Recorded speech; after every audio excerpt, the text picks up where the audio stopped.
Онкология легких, 4-я стадия, 66 лет. Аппетита нет. Упадок сил после химии, спит плохо, кашель, задыхается, метастазы. Вода в легких собирается, суставы болят, ноги, кисти рук болят, гипертония. Что произошло за 3 дня? Здравствуйте, Милана, еще раз. Сейчас померили давление, 120 на 90. Лекарство давления она не пьет, аппетит улучшился, энергия появилась, цвет лица поменялся, потом суставы не болят. Да, энергия появилась, и сон стал лучше. Ну, это ладно, понятно, сон стал лучше, Дочка и кашель чуть уменьшился. Так, давление, скажите, оно было больше 3 дня назад?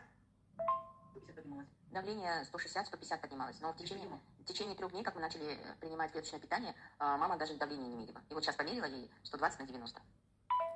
Это всего лишь результат за 3 дня. Представляете, какие удивительные продукты есть в наших руках? Не обязательно у тебя должно быть такое страшное заболевание.